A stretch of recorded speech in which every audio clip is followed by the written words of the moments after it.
एखना से सुन रहल छी मां श्री सा रिकॉर्डिंग स्टूडियो के शानदार प्रस्तुति।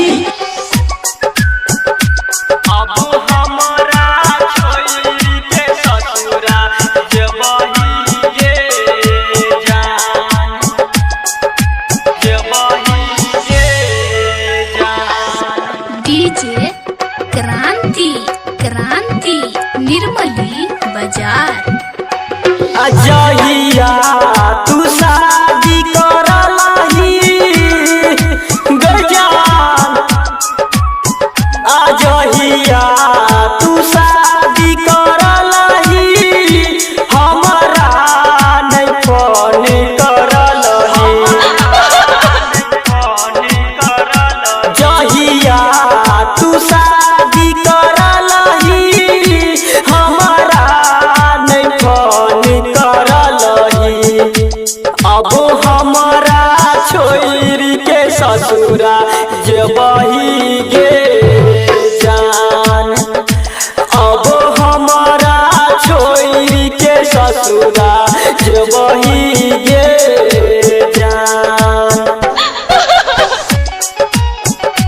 अब हमरा छोरी के ससुरा एखना से सुन रहल छी मां श्री सा रिकॉर्डिंग स्टूडियो बाजीपुर मनिराची से।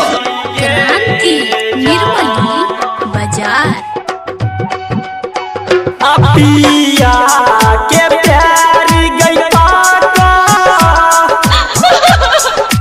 गजान, अपिया के प्यार गई पाका हमरा भुलाइए देलही, पिया के प्यार गई पाका हमरा भुलाइए देलही।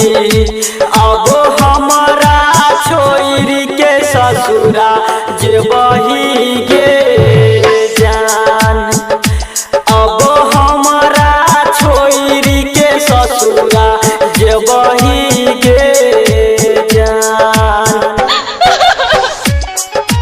एखना से सुन रहल छी मां श्री सा रिकॉर्डिंग स्टूडियो बाजीपुर मनिराची से।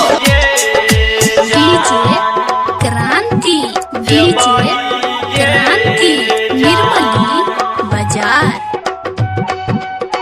आ तोहर गई कोयल के बोली गजान, आ तोहर गई कोयल के बोली चढ़िए जे जबही डोली,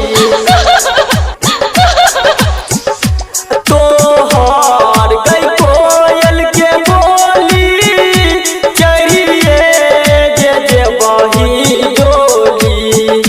जियते जिंदगिया में अगिया लगलही गे जान, जियते जिंदगिया में अगिया लगलही गे जान। डीजे क्रांति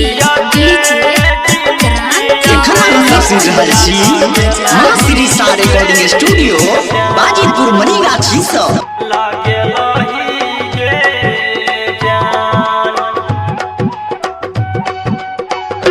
रणजीत